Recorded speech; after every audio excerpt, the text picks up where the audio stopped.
I was with a small English label, Charisma, and they were doing deals with different record companies over here, and I was with Mercury at one point and Atlantic, and then I dropped from Atlantic and went to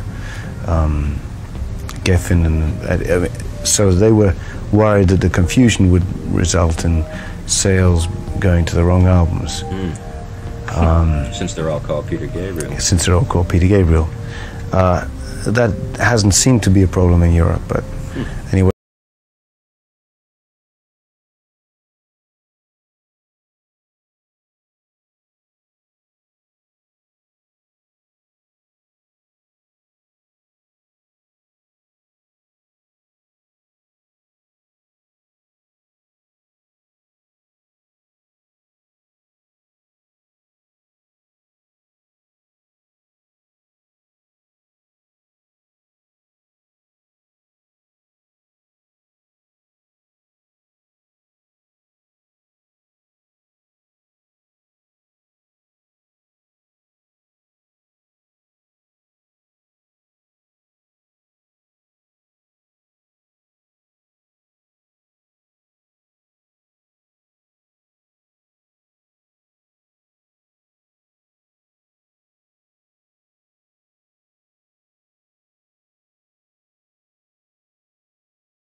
Peter Gabriel et l'album So. Je pense pas que ce sera le seul sujet que je ferai sur Peter Gabriel.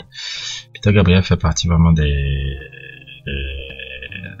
vraiment dans ma liste des artistes les plus importants un peu de l'histoire de la musique et de mon background aussi musical et tout. Je me rappelle la première fois que j'avais entendu parler de Peter Gabriel, c'était il y a 13 ans, 14 ans, quand Tricky est sur sa page Facebook. À l'époque, quand je regardais tellement sa page Facebook, il parlait un peu des artistes qui le marquaient, Bob Marley, Rakim et autres, tout. Il avait mis un nom Peter Gabriel et je me demandais qui était ce Peter Gabriel là, j'avais aucune connaissance. Après j'ai essayé de découvrir et je me suis rendu compte que parce que moi pendant longtemps Genesis c'était Phil Collins. Je connaissais la période de Genesis, le groupe ce groupe de rock progressif après qui s'est transformé en un truc très très commercial hein, au moment où Phil Collins est devenu le chanteur principal. Je connaissais pas la période de Genesis quand Peter Gabriel était le leader vocaliste du groupe. Et je me suis rendu compte même que la période de Genesis la plus créative, c'est quand lui, il était le lead vocaliste à l'époque avant qu'il ne prend son envol un peu dans sa carrière solo et tout. Et Phil Collins après, qui était le batteur, l'avait remplacé pour devenir le lead singer. Donc, bon, ceux qui connaissent savent comment un peu l'histoire s'est déroulée. Et c'est comme ça que je suis entré dans le truc du personnage. Et le personnage m'a beaucoup intrigué parce que je voyais quelqu'un qui sortait un peu des codes, comme vous le voyez là, un peu avec le truc qui était vraiment un truc que j'ai découvert ces 4 premiers albums, c'est 4 premiers albums, Peter Gabriel 1, Peter Gabriel 2, Peter Gabriel 3 et Peter Gabriel 4. Comme vous pouvez le voir dans l'intro quand il expliquait un peu qu'il avait prêté un peu à confusion dans les différents labels un peu là où il était, Atlantic, à Geffen et tout, comme vous l'avez mis un peu dans l'intro, où c'était très expérimental, très expérimental, très avant-gardiste ce qu'il faisait. Et j'ai dit je comprends pourquoi Tricky a été fan de ce mec là. Et j'étais très que moi un de mes albums favoris de sa discographie c'était l'album Peter Gabriel 4 Security. C'est ça, je pense même que c'est le premier que j'ai suivi avant de suivre les autres. Et moi j'ai été très très marqué par la discographie de Peter Gabriel. Je crois même avoir fait un sujet sur Peter Gabriel sur le dernier album. Je pense que j'ai fait un sujet, comme j'ai fait énormément de vidéos, j'ai fait un sujet sur Peter Gabriel là pour le dernier album qu'il avait fait là où c'est on va dire un double album un peu avec 2 mix différents. Il m'avait beaucoup plu l'année passée en 2023. Là je vous mettrai le lien en description pour ceux qui ne l'ont pas encore vu. Et aujourd'hui, on va parler de son album So, qui est un peu son album un peu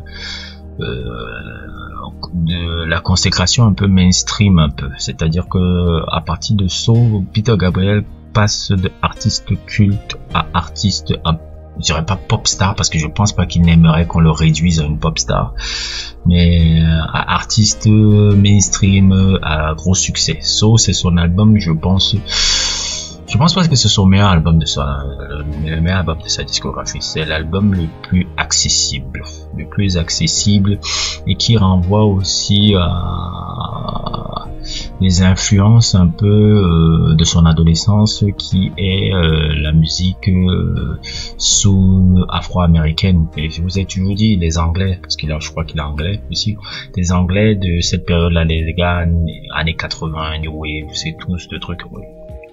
Comme vous l'avez déjà vu sur mon sujet de Phil Collins avec Face Value où qu'on appelle l'orchestre de trompette, c'était l'orchestre des Phoenix Horns qui était dans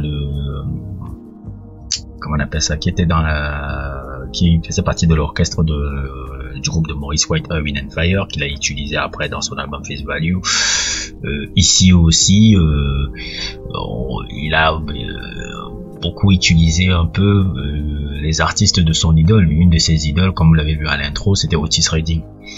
Et le soul possède beaucoup les influences de soul afro-américaine. D'ailleurs même il avait travaillé avec comment il s'appelle encore le monsieur dans la chanson Sledgehammer. La chanson Sledgehammer, je pense qu'il avait, si je me trompe pas, je veux pas raconter des conneries, il avait travaillé avec le trompettiste, oui, Wayne Jackson qui était le saxophoniste, le trompettiste de Otis Redding aussi. Et il a travaillé dans le truc à base. C'est vraiment un album très accessible. C'est vraiment un album très accessible. C'est un album où moi qui m'a où j'ai découvert vraiment le côté très pop mainstream, new wave de Peter Gabriel, après ses expérimentations de ses 4 premiers albums qui étaient un peu incroyables aussi. Je pourrais faire aussi un aparté aussi, j'avais beaucoup aimé aussi la bande son qu'il avait fait pour le fabuleux film là, avec Matthew Modine et Nicolas Cage, la Birdie. J'avais adoré la bande son de ça à l'époque aussi. Ça aussi quand j'avais découvert aussi dans mes recherches, puis autant que le film aussi qui est un super film, hein. Birdie c'est un de mes films préférés des années 80, ça un chef-d'œuvre ce truc-là. Bon, je sais que c'est pas tout le monde qui va dire ça, mais moi j'adore Birdie et encore la bande son de Peter Gabriel apporte encore quelque chose à ce film-là. Et il y a truc maintenant c'est pas comme si il y a une révolution dans le son dans soul, il n'y a pas vraiment forcément une révolution dans le soul, mais c'est pour moi de la bonne musique pop mainstream new wave, de la bonne musique pop mainstream new wave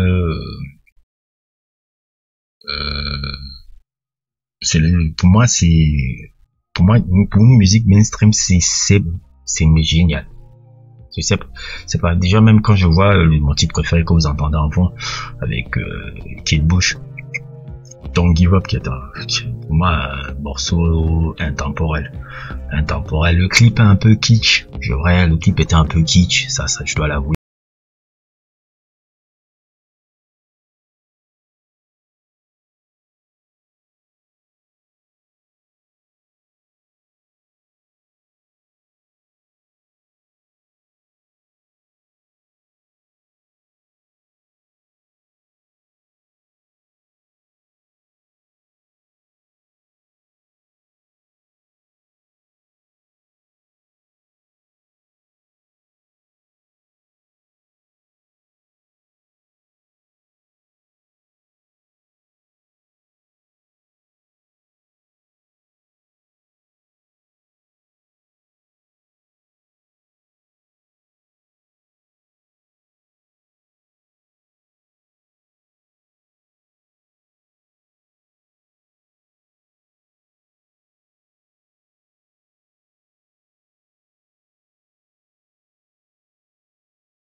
celui qui est là, il vous fait In Your Eyes tous les jours là. Non.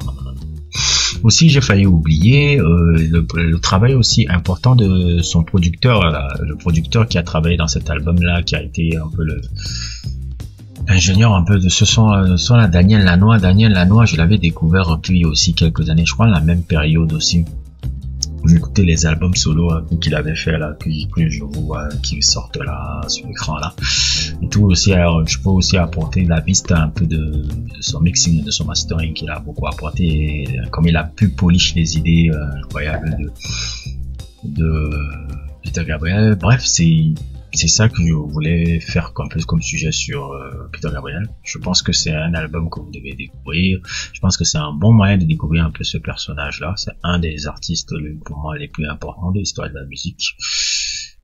Pour les Sénégalais, vous devez beaucoup de choses à ce gars-là. Il a beaucoup fait la promotion de certains artistes sénégalais dans le monde. Même, je pense, Doudou Ndiaye, à un moment donné, était aussi dans son label là. Il a participé aussi à la promotion des trucs. Il a fait beaucoup. En tout cas, il a fait beaucoup pour l'Africain. Je sais que ça peut être un blanc, mais sachez que beaucoup d'artistes africains ont croqué grâce à lui. Si Youssou N'Dour est là où il est là, c'est grâce à ce Peter Gabriel là. Beaucoup Gabriel. Et aussi, ce qui m'avait marqué aussi, que c'est un peu une sorte d'anecdote. Est-ce que je l'ai dit même? Non, ça n'a pas de sens si je le dis là, c'est pas important. Je le dirai sûrement dans une prochaine vidéo que je ferai sur un de ces albums-là. Bref, n'hésitez pas à liker, n'hésitez pas à vous abonner, et à plus pour d'autres aventures.